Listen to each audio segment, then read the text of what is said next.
It's 5 to 7. He looked to the heavens when he heard the engines hum. A sky full of planes and each one with a bomb. And they're gonna wanna drop them on someone. Well, hello and welcome to Islands at War podcast with myself, Keith Bengelli, and of course Nick Lahire. Morning, Keith. I say morning. I lost track of what time of the day it's is. morning somewhere. Yeah, indeed. We're heard all around the world, so whoever's listening to this some people will be enjoying their morning. Yes, hello, Nick. Okay, so we're now in September 1942. An enormous amount going on, which we'll reveal during the course of this episode. One subject in particular will develop into a single episode special, but let's get underway. Our listener in Dublin, Davey, has asked if we could do a little roundup about what's going on in the war elsewhere, so we could get his bearings. We'll do this a little bit, Davey, but suffice to say, in September 1942, the UK was reeling, the British and the Canadians, after the failure, or at least the perceived failure of the Dieppe raid on the Russian front. Germans were getting bogged down, and in fact, in the Channel Islands, we were beginning to see returned wounded from that theatre. And of course, the Americans were just starting to get underway in the Pacific. Okay, right, Nick, updates from previous episode. Tell us a little bit more and remind us about John Lingshaw. Yes. Well, last episode we talked about John Lingshaw, and he was a Jerseyman who he was profiteering in his shops, and his shops got shut down, and he got given a prison sentence. Now, he got released early, and I was trying to work out why. Completely separately, I came across his name later on in the week. I was looking at something completely different, and it turns out he was prosecuted after the war for being a traitor. And the reason that he probably was let out of prison 2 months early was he'd actually dobbed 3 people in to the German field police. Okay, so he'd actually informed on some people. Yeah, he informed on some people. That's not what he got sentenced for.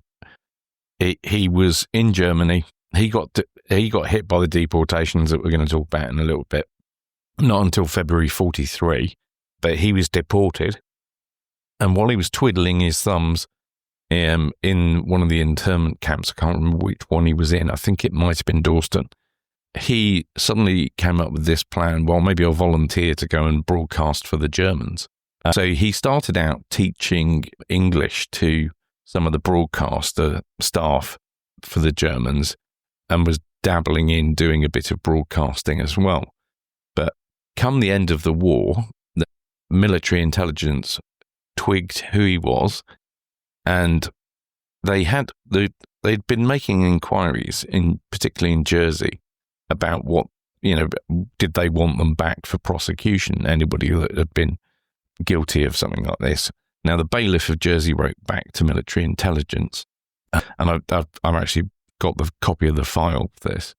They wrote back and said, we don't have any mechanism for dealing with this. We don't have the relevant legislation. So military intelligence applied a bit of intelligence.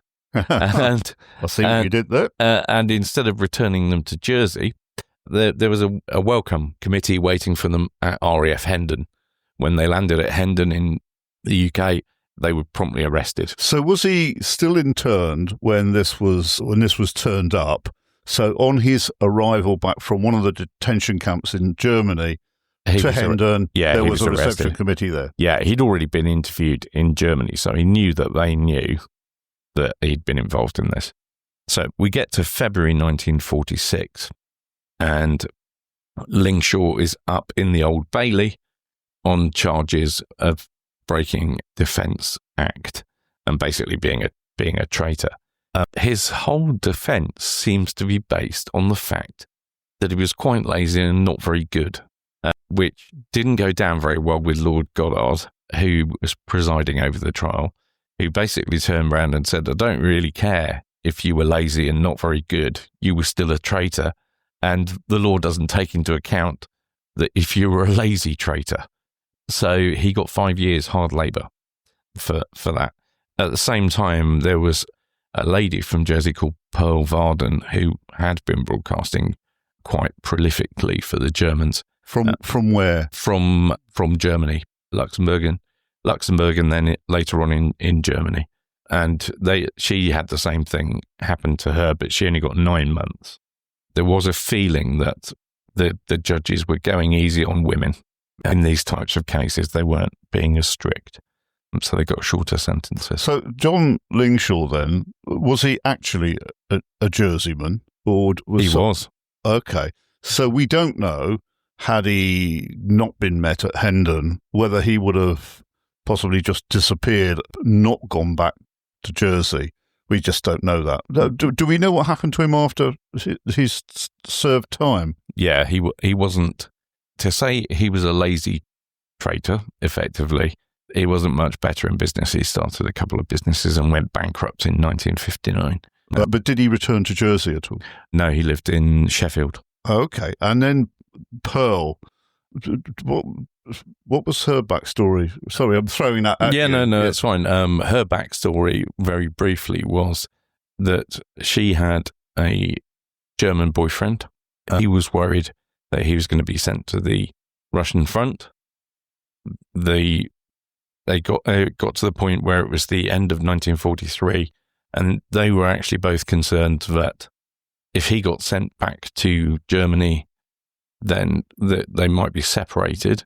So she volunteered to go, and she applied initially for agricultural work in Germany so that she could go with him. She did eventually get permission to go with him, but not looking a gift horse in the mouth, the Germans, when she got there, decided actually she'd be better off. We can use her better as a propaganda person on the radio. So she was broadcasting with another British lady in a sort of, I don't know what you'd call it. It was sort of an in-conversation. These two ladies talking.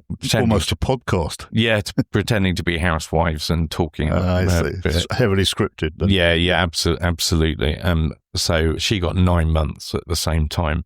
Now, they were probably quite lucky because just the month before they were sentenced, of course, Lord Haw got sentenced and he got the death penalty. Yeah, well, Haw in himself, interesting character. So do we know what happened to Pearl's inamorata? What happened to him? Did he eventually end up in the grinder? No, he didn't. He ended up in a prisoner of war camp, and they ended up getting married in 1952. Oh, okay. So do they sort of then exit stage left? They didn't go back to Jersey? No, they went to Germany. Oh, crumbs. Yeah, well done for turning all that up. That's incredible. Incredible research, Nick. Okay, so we now turn to Operation Dryad, a raid on the Casquets. Just explain to our listeners exactly where the Casquets are and their function even to this day. Yeah, sure. So the Casquets are a fairly large chunk of rocks, which are about 6 miles west of the most northerly Channel Island, Alderney. And it's in one of the fastest currents that there is around there. Yeah. You know, it runs, can run at sort of 8 or 9 knots, I believe. So, you know, it's can be quite rough around there. The waters are very challenging. And in fact, they found this when they were trying to do Dryad because they had to abandon the first couple of attempts. Once because of bad weather in the channel, once because they got near the Casquets and it was just like, this is too dangerous. So what was the German military presence then on the Casquets? Yeah, so they had about 7 men. It was 7 or 8 men on the Casquets. And the purpose of that was, of course, they didn't leave the lighthouse on all of the time because that would have just given away, you know, exactly where their position was, etc. What they did do was they'd get a radio signal saying there's a ship coming or a U-boat that was going to then go down, then go down the coast of France down to Le Havre or Lorient, things like that, and go into port there. So they'd then turn the light on so they could navigate and then turn it off again. Now these guys were there and they were fairly lightly armed Can I just ask, were they army or were they Kriegsmarine? They were Krieg. So they were there and they were fairly lightly armed. Now, you if you've watched the TV, the film Ungentlemanly Conduct, what's it called? Ministry of Ungentlemanly Warfare. I'll get the films right in a minute. The Guy Ritchie, obviously not a documentary, but it's quite a good fun film. You'll recognise the name of at least one of these guys. So that one was Operation Postmaster, and Captain Geoffrey Appleyard, or Apple as he was known, features in that film, albeit he's got his nipples attached to a car battery when we first see him, and there's a little bit of banter with the British that are trying to rescue him at the time. But on a more serious note, so Geoffrey Appleyard had been to the Channel Islands quite a lot on holiday, so he was part of the small-scale raiding force, which was commanded by Major Gus March Phillips, and the small-scale raiding force eventually went on to basically become part of the SAS/SBS, that sort of thing. But the small-scale raiding force, basically the plan was, you're going to go and make the Germans nervous, and you might, as a bonus, you might get some intel that's useful. So, in other words, try and capture somebody. Yeah, exactly. And they were involved in quite a lot of raids up and down the continent. And they were to be involved in a month after this in Operation Basalt on Sark, which is probably the most famous commando raid on the Channel Islands. So Appleyard and March Phillips were in command of this. They went on an MTB, so a motor torpedo boat, which was affectionately nicknamed the Little Pisser. Yes, this crops up from time to time. And there were various takes on why it was called that. The cleanest one that I've heard is that because it had a fairly hard life, it had fairly hard use, and lots of the pipes and that used to leak, and they were forever fixing it. Whether that's true or not, I don't know. But anyway, they went ashore, and they initially thought that they'd captured some women, because they found some Germans who had just been getting ready for bed, and they had hairnets on, and in all the confusion and the excitement of the raid, they initially thought they'd captured some women until they worked out actually no, it's a couple of chaps with hairnets. Can I just ask, given the fact that you've explained about the tidal race in the area, how do they get into the proximity of the Casquets? Oh yeah, they get nearby in the motor torpedo boat, and then they use a small boat to get across. So it wasn't a submarine drop or anything like that? No. It was most. So they motored over from the south coast of UK? Yeah. And they captured the guys that were there. There wasn't a fight or anything like that. It would seem from all of the accounts that I've read anyway. And they carted them off back to the UK. And they'd been told not to cause any damage to the lighthouse. That was strict order, don't do that. Because obviously the British thought, you know what, we might need that at some point in the future. Yes, exactly. Because they, of course, had already planned a couple of operations where they were actually going to try and take back the Channel Islands, or at least take back Alderney. So they didn't want it damaged. So they nicked some of their equipment, obviously, and took that with them, as well as these guys. So they took the whole complement of took all of them. And Appleyard, rather indiscreetly, in a letter to his father after this raid, said that the 7 birds were singing sweetly or something along those lines in the letter. So obviously indicating that they'd got a lot of good information out of it. Now, these guys were basically contacted once a day by radio from Alderney. So they didn't know until later on in the day, well, hang on, there's no answer. What's going on? So they went there and discovered that there's nobody home. And it was like, oh dear, what's happened? And they eventually worked out that there'd been a commando raid and that they'd been taken prisoner. So then whilst this in itself, the operation was successful from the point of view of getting intelligence and also making the Germans worried, it had a far-reaching impact. So Hitler decided, that's it, take everybody off of lighthouses. Don't want any of my troops on lighthouses. And the Kriegsmarine were like, hold your horses. You can't do that. We need these. So then Hitler then decided, okay, we're going to fortify all of our lighthouses along the coast.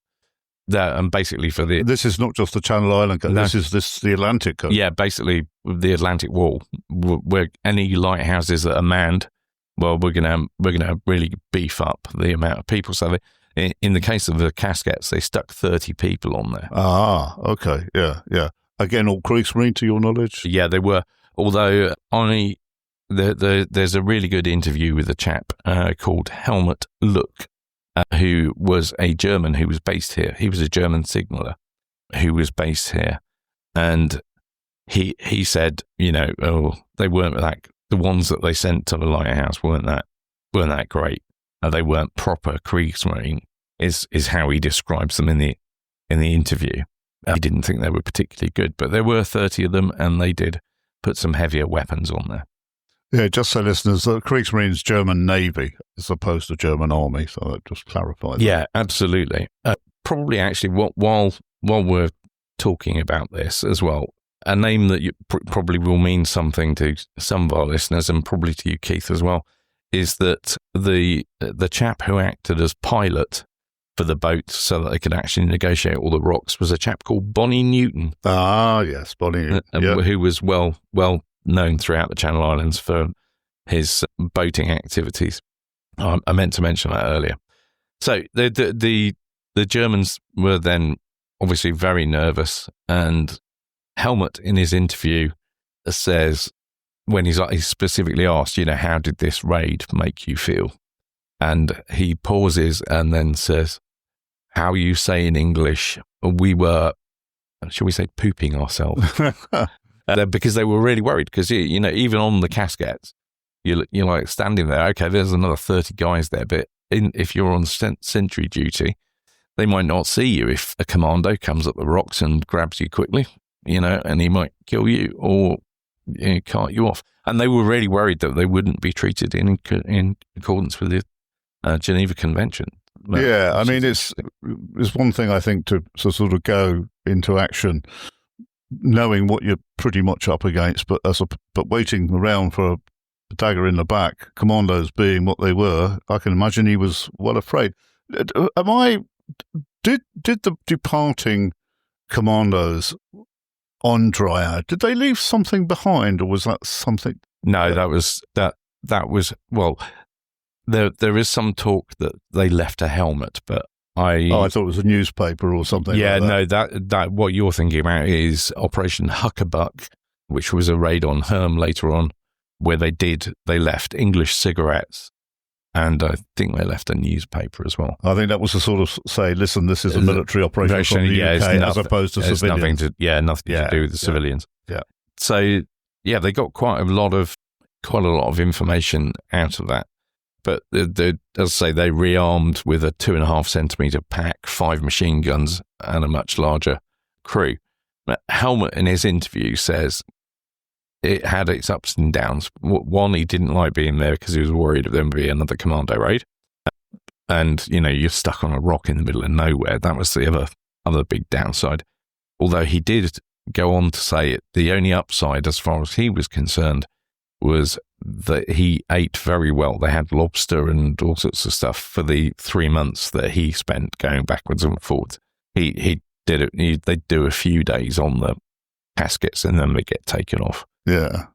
Well, I think it's difficult to make the value judgment, but in hindsight, if I was them, I'd probably prefer to be on the Casquets than Alderney itself. Okay, well, look, is there a book about Dryad if people wanted to dig deeper into this? There is a book about the small scale raiding force, and I blowed if I can remember what it's called. I will have a look and I'll mention it in a minute. But it did they went on and carried out a number of operations. And these guys that raided the Casquets, they were a unit that stayed together. This wasn't a unit that was put together for this raid. These guys worked as a team. Yeah, they worked as a team, and they were in it. They were basically 62 Commando was their official designation, but they were also known as the small scale raiding force. Now, there's a book by Brian Lett called The Small Scale Raiding Force, which it seems is not available at the moment. Looking at Amazon, so it might be out of. Well, anybody print. Anybody that does see that, pick it up. It's be well worth having. Be well worth having. But I mean, there were some other well-known people taking part in the raids as well. Anders Lassen. Was also very famous combatant. Yep. In 62 Commando as well. So yeah, that's about that for that one, I think. But they carried out lots of raids up and down the whole of the Atlantic Wall, actually. Right. Okay. Well, we move on from there. We're going to return to. Oh no! In fact, we're going to stay in Alderney, Nick, because one of our correspondents who rounded up items from local papers during the war, this is the late Herbie Winterflood, also reports on Alderney, where it is the Guernsey government were requesting, and I've put for Nick, unknown reasons, had chosen to repair a number of the homes in Alderney, which we knew that had been taken a bit of a bashing. People should know that, by and large, Alderney was evacuated. Something like 99.9% of the people left. The Guernsey Labour Office was seeking carpenters and various other tradesmen. Good wages would be paid, plus lodgings and rations. Allowances to dependents in Guernsey could be arranged. So what was the background on this, Nick? Yeah, I'm not really quite sure why they were fixing up buildings in Alderney. It would have been that the Germans have told them that they've got to go and do this. You will supply X. It was under directive then. Yeah, it's the age old story of you will supply X number of men. Now, if you remember, they can't be made to work on fortifications. That's right. So, is this in the Geneva Convention? Yeah, it's Geneva Convention, and that was leaned on quite heavily by the governments of Guernsey and Jersey to prevent people from being forced to work on fortifications. Now, what the Germans just did is basically switch things around. So instead of their own workers or slave workers working on things like these civilian properties, they just got civilians to do this bit, and then that freed up the other guys to be working on fortifications. Well, I'll tell you what, Nick, you don't ask, you don't get. Let's just put a little call out there for anybody listening to this knows of relatives that may have been caught up in this and worked on Alderney during the war, because if there are any sort of home-written diaries or unpublished diaries, we'd love to know about them, or any memories or people living locally or elsewhere where their fathers or grandfathers or great uncles would have worked on Alderney during this time. It would be very interesting to know. I mean, there are lists of people that went, because at varying different points during the occupation, there were working parties sent up there to go and do various things. That, it was initially growing crops and things like that, and looking after cattle, to use Alderney effectively a bit like an allotment to grow some additional crops for Guernsey. Yeah, because this is, we know the controversy around Alderney, people making sort of spurious claims about, we know that the German presence there wasn't particularly conducive to the slave workers and such that were up there, but elements of Alderney was used for the good of the population of Guernsey, wasn't it? In terms of, as you well put, an allotment. So there was quite a lot going on in Alderney, despite there being no civilian population, items that were not military. Yeah, absolutely. And people come and go. There are various work parties that get sent up there. The other reason that you could get sent up there is if you'd broken the German regulations here, they might offer that as an alternative to being put in prison. they'd send you to Alderney, which, to be honest, To do some labouring or something. yeah, which is probably far worse, to be honest. Yeah. Once they got there and found out what it was like, And then you got to get back. well, yeah, that's the other problem, and this also kind of neatly ties into something else we're going to talk about in a moment, which is one of the escapes. Okay, then we'll return to Alderney shortly. But now, Luray Aerodrome. There's a Luray Aerodrome. To some people, it's still described as such. It's an area down on the south of Guernsey. It's at sea level, and it was our original airport way back before the Second World War. And in fact, our airport, Guernsey Airport, was only opened in 1939. So this predates our local airport. It was 50 special constables were to be sworn in, and one of them was to be responsible for Luray Aerodrome. So these were auxiliary policemen, 50 special constables. So one of them was supposed to be responsible for Luray Aerodrome, but he was of the opinion that it could not now be used as such, so he was released from his duties. So they must have been pretty desperate to try and find 50 people to work with the police, Nick.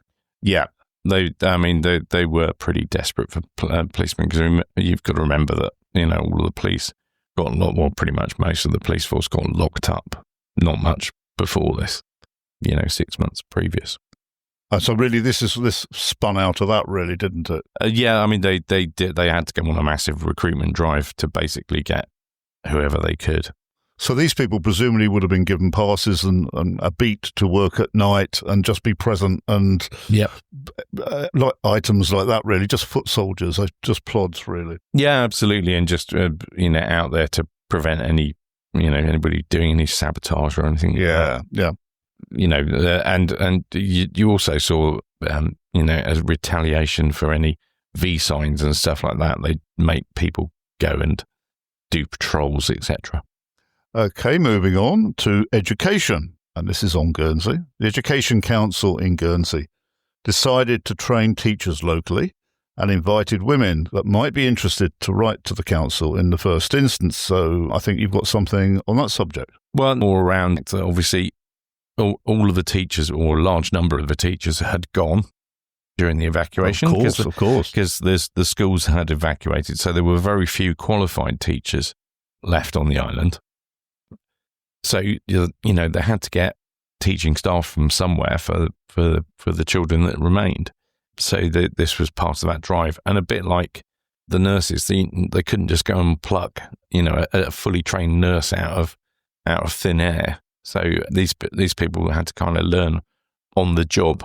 But you did also see retired teachers come back. There were a few cases of, relatively elderly retired teachers who came out of retirement just for the benefit of the children. And the council were also appealing for specific textbooks for the intermediate school. So this would have been sort of 13, 14-year-olds, or maybe a little bit younger than that. I mean, why the population would have hoarded specific textbooks. But hey-ho, they would have needed anything they could get their hands on, I guess. Moving on to the curfew, this again is in Guernsey. People were finding some good excuses for being out after curfew. One particular man was found in the street at 12:30 a.m. and he told the magistrate he must have fallen off his bicycle and knocked himself unconscious. There were some changes to curfew as well, weren't there? Yeah. I think it changed to 11 till 5 a.m. I think it was. Became curfew. For a short while, it changed so many times. Yeah. Okay. Yeah. Also, in fact, we'll sort of bracketed this under education, but night classes were proving very popular, and the Education Council will be providing, this is being reported, will be providing classes for subjects such as bookkeeping, French, German, and even agriculture during the autumn and winter of 1942. So people very much wanting to get sort of out and have some entertainment as much as anything. Yeah, absolutely. And anything to alleviate the boredom. Yeah, that's exactly what it was. I mean, there was a lot of entertainment troops that were formed during the course of the occupation, some of which still exist today. I'm thinking, there's the St. Stephen's Players and people like that were very active during the occupation. But people were just wanting to go to night classes just to, better themselves, but also to keep themselves busy. But as you mentioned, textbooks were a problem because you're over 2 years into the occupation, and these things don't last forever. And I just wonder if some of the schools, when evacuating, took books with them. Quite plausibly, they did. Yeah. Absolutely. Another one of our diarists, Violet Carey, who lived out to the forest by the Guernsey airport. He writes about a bug that appears to be doing the rounds. People experience violent pains, run high temperatures, and in some cases suddenly faint. The doctors were unable to help and called it paratyphoid, and it is thought to be a result of the bread ingredients for that, which at the time were bean flour and wheat bran. And the advice to people was to bake the loaf for half an hour before eating, and apparently that did the trick. And also, Violet, when talking about the subject of domestic service, Violet bemoans, as she sees it, the decline in domestic service that the war has brought about. Now, in her diary, Violet often refers to her charlady as a silly woman, a certain Mrs. Major. And as I was explaining to Nick, or telling Nick before we came on air, I've got a horrible suspicion our family are related to that lady, but hey-ho again. Yeah, there may have been a worry as well that this was typhoid. Oh, yes, yeah. Because Ambrose Robin refers in his diary in September to the fact that Cornet Street had been closed. That's in St. Peter Port. Yeah, for a number of days because of an outbreak of disease in a couple of the houses that were housing some of the Todd workers that were there. Because Cornet Street was used, there were quite a few houses there that were used by the Germans for that. I think for in that purpose. Yeah, in that area, Cornet Street and Hopeville, near where Victor Hugo lived many years before. I think also there was a military brothel in that area as well. Yeah, I think it might have been at Hopeville House, to be honest. Yeah, so in that area we had people that wouldn't have normally have been here. Yes. Just leave it at that. Okay, this is an interesting one. Herbie Winterflood writes up that there had been an urgent appeal to the public from a local firm for acorns. This was to supplement the island's coffee ration. And this is one of those fabled things, Nick, that I grew up listening to when I was a child. We had to drink coffee made from acorns and tea from bramble leaves. But I always thought, my leg's being pulled here, but it was a fact. It was true. It was roasted true. acorns. Indeed. To make a form of ersatz coffee. Have you ever tried it? No, I haven't. I'm not going to rush to. I've tried bramble tea and I didn't like that. No, well, that's a bit too veggie as well. But all of these things, I suspect we would have done had we been there at the time. Now, I think you've got another escape for us here. It's mentioned by Louis Guillemette in his book, The People's Messenger. So he thought some people had been drowned. Could you flesh that out for us? Yeah, sure. So what happened was the reason that they thought these guys had drowned was the weather was not very good. It turned nasty shortly after these guys had left harbour. And the boat that they were in, which was called the Why Not, was not in the best of condition. It was a pretty ropey boat, to be fair. So when they didn't return from fishing, the Germans assumed that they hadn't escaped, that they'd sank. And a lot of the fishermen were talking about it and saying, yeah, so obviously they must have sunk. They must have drowned. Yeah, so obviously they didn't put a German soldier on this boat that went out. No, they didn't have one on their boat. Now it varies because sometimes they did have troops on the boat, but not in this instance because they hadn't really got that worried yet about escapes. There'd only been one other big escape 2 years before in September 1940 when 8 guys got away, and so what they used to do was they'd have basically harbour patrol boats that would go out with these fishing parties to keep an eye on them and make sure that they all came back. So these guys, Mr. Bishard and Mr. Lawrence, they actually have quite an interesting story. It's not just the escape. So there were two ladies who they were French ladies who'd come to work here. Now, they'd not volunteered to come to the Channel Islands, or not initially anyway. And they'd signed up. We've talked about them before, I think, where there was almost like an employment bureau, which was half run by the French Vichy government and half run by the Germans. And they sort of signed up for this work. And one of them in particular thought it was going to get her to the coast at Normandy and she'd have a better chance of escaping. So it was in for a bit of a surprise when she found herself initially sent to Alderney, having spent some time in Jersey. She came back from Alderney, back to Jersey, and then onwards to St. Malo, and then was shipped back here. She had a pretty horrible time of it, to be fair. She was very badly treated by the Germans. Do we know what she did? I mean, we're not... Yeah, she was basically, her day consisted of peeling potatoes. That was it. So there was another French girl that came across as well, and she spent less time here than the other lady. They'd literally been here 6 weeks by the time the escape took place, which I really struggled with. How on earth would these two French ladies, that they basically had 1 hour's free time a day, how on earth would they have met and gained the trust of these two Guernsey growers? And they were part-time. That's exactly what I was thinking. Part-time fishermen. I think the answer is, what's love got to do with it? Because Bichard ends up marrying one of the French girls after they've escaped.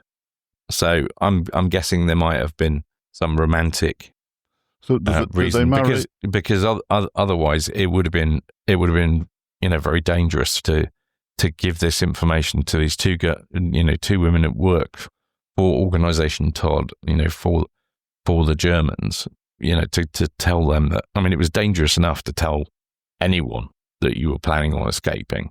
So to tell a couple of relative newcomers that you don't know from Adam or Eve or Eve, yeah, exactly, is quite. So did they get married in England? Yeah, they did.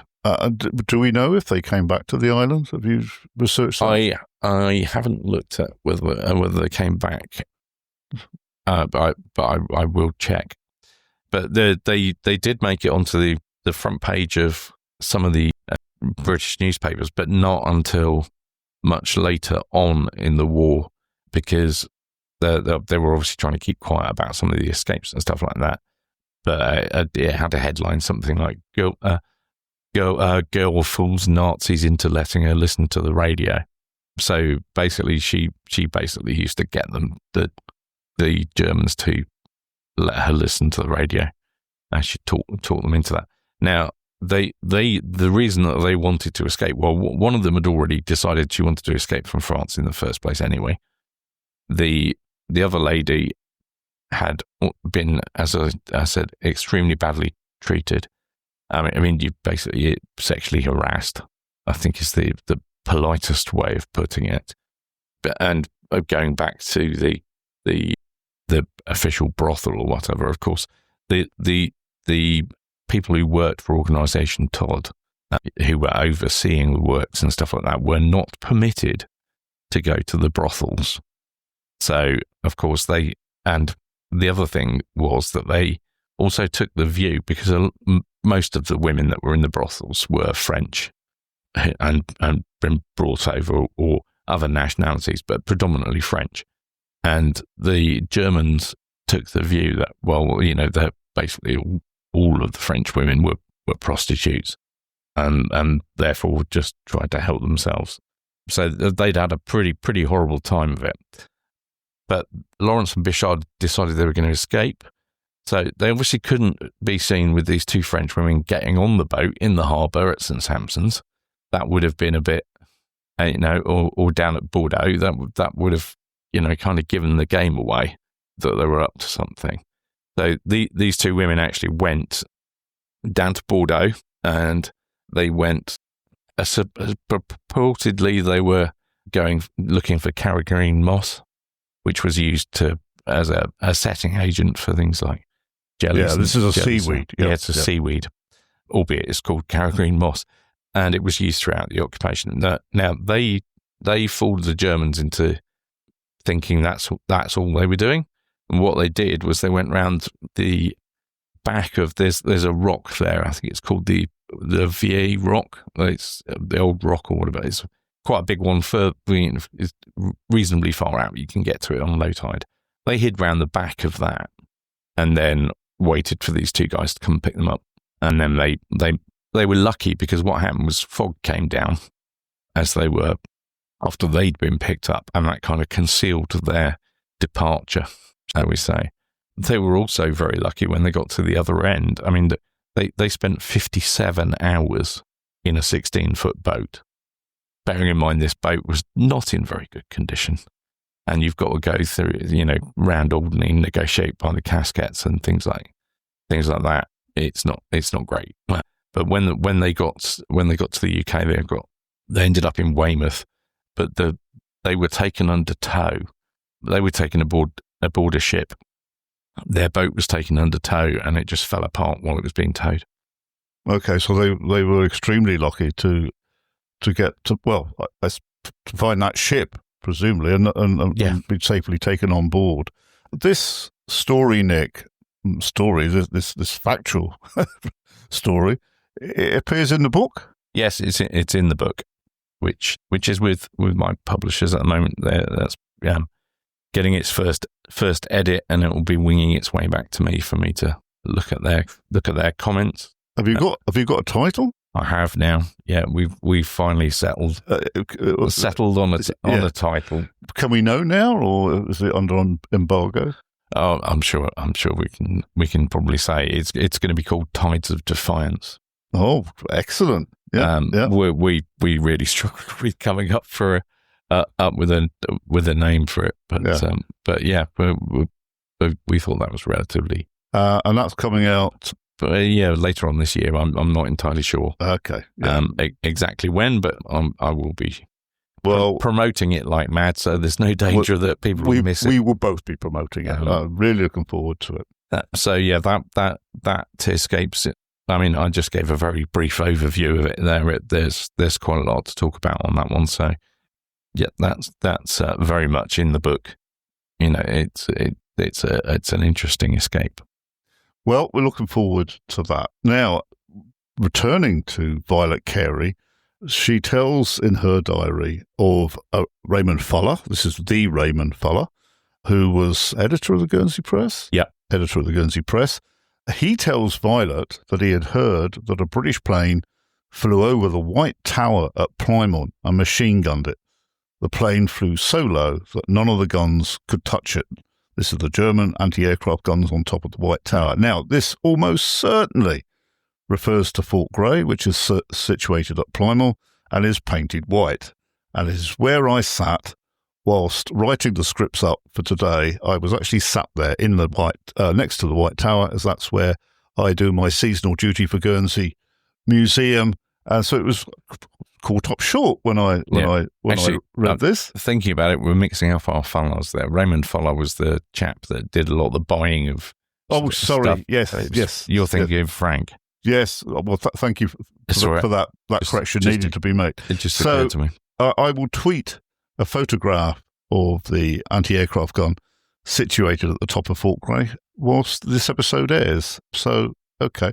Now, a few words about deportations. I think we're going to do a special about the deportations that took place in September 1942. We're going to do that in September 2025.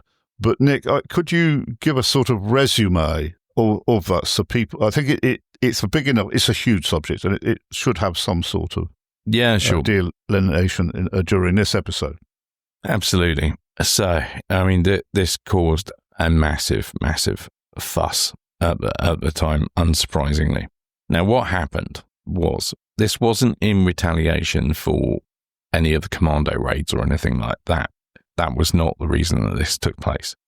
The reason this took place was because the Germans were trading with Persia, what's now, broadly speaking, modern day Iran.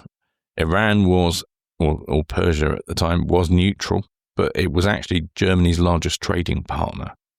But Persia had a problem. They had the Soviet Union on its northern border, and the British had recently encamped in Iraq to the west of Persia, following an anti-British coup by Nazi sympathisers. So the British had gone into Iraq. So, worried about the large expat German community in Iran undertaking espionage and subversion activities, the Soviets and the British made a demand to Persia that they should expel all German citizens, which was rejected.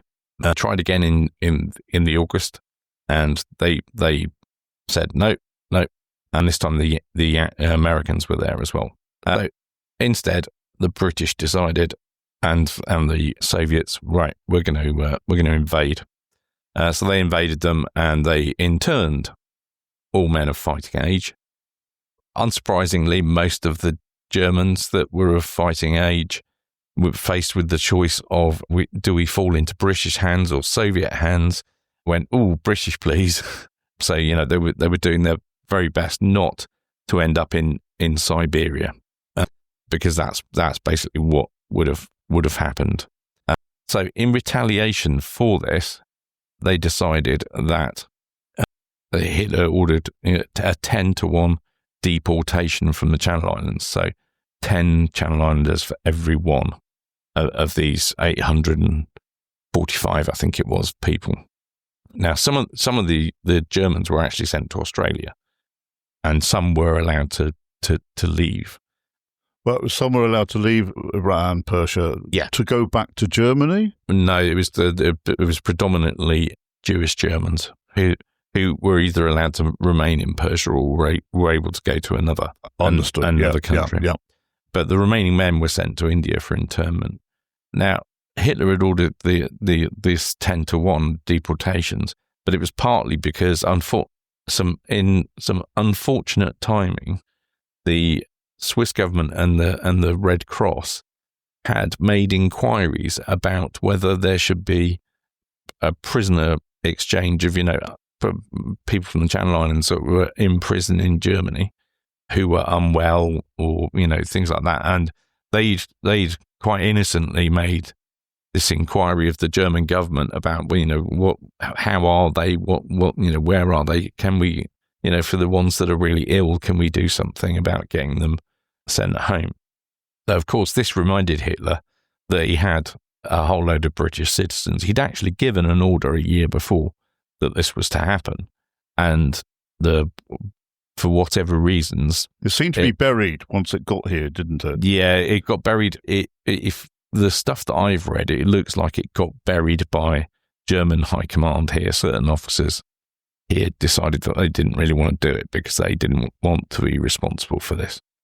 Unfortunately, this inquiry from the Swiss reminded Hitler that he had this captive ordnance, and that's how this happened. So, 15th September, there's a notice appeared in the local papers in both islands, basically saying any men between 18 and 70 who had served in the military and were not natives of the Channel Islands were to be deported along with their families.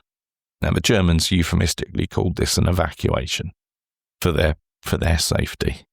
Yeah, right. Yeah. That was just their propaganda for it. So people's families went.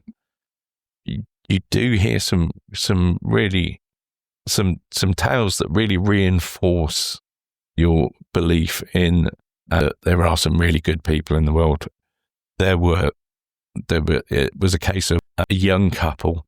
So you had to report to the Gaumont, which no longer exists. It's now the office. It's a cinema in St. Peterborough. Yeah, St. Julian's Avenue, and it's now an office block, which I think that's the Lint Salisbury building. And you had to report there. And I've seen 2 written accounts of a young couple being observed there, waiting at the head of the line for elderly people who were going to be deported. and volunteering to go in their place. Yeah, that's quite incredible. I mean, there's a lot of written accounts of the deportation, certainly. I know of many in Guernsey, and of course there was a deportation story for Jersey. Yeah. There are also deportations in 1943. February 1943. Earlier than that, yeah. So what we're going to do on this subject, it's so many different stories. We'll weave together a narrative, we've agreed, and that will come out, as I mentioned before, in September 1942. That's 2025. Sorry, September 20. Unless you've got a time machine handy. yeah. Sorry, September 2025. Thank you, Nick. We have a lot of information about deportations, but anything new is always welcome, whether it's on deportations or any facet or angle of the occupation. But certainly for people that have family stories, you can get hold of Nick and I at Keith@Occupied. Oh, crumbs, I've forgotten our email address. Keith, occupied@gnetradio.com. I beg your pardon. Occupied@gnetradio.com. So anything on any subject, but certainly deportations for a special that will come out in September. Okay, so I'm looking at the time. Now, you've got a guided walk in the Spring Festival with Jo May. She's your mentor.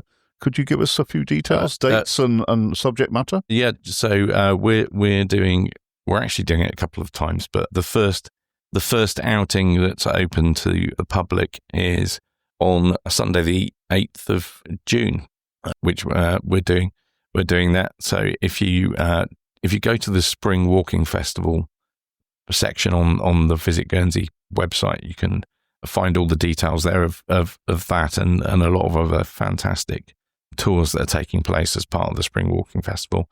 Ours is called the Road to Freedom, and basically we're going to start down at the harbour, and we're going to take in some places around the island or around St. Peter Port that are key to the liberation of the island, but also some others that have got interesting stories attached to them, which particularly in one or two of them, I doubt very much that unless somebody's heard me speak about one in particular, I doubt very much if anybody knows the story of that, because it's come out of an unpublished diary, and then I've gone and found other information about it to verify it.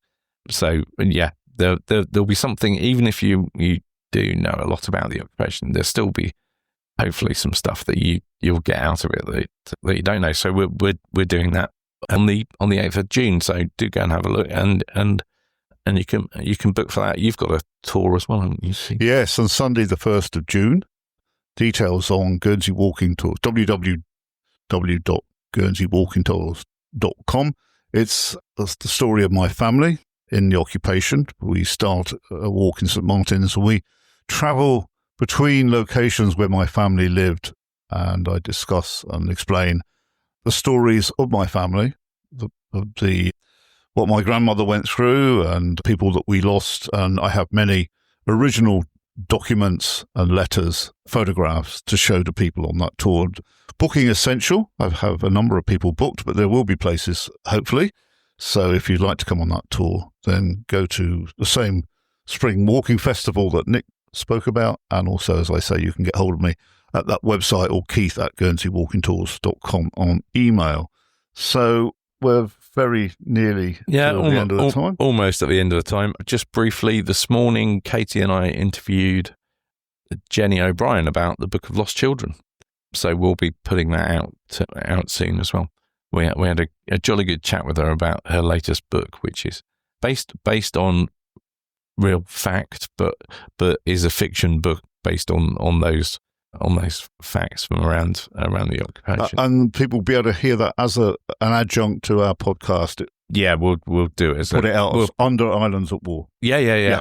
We'll put it out as a special. We went and met with Jenny and recorded that this morning. So that I mean, she's busy working on another book at the moment as well. But we'll put that out as a special at some point. Okay, I think that's pretty much. Yeah, I think that's it. I'm quite excited because we get to October 1942 next, and I can talk all about Operation Basel. Oh, well, that's a big one. That's a big one. Okay, we're going to go and say Ala Pashawin and Yeah, cheery. bye-bye. It's 5 to 7. He looked to the heavens when he heard the engines hum.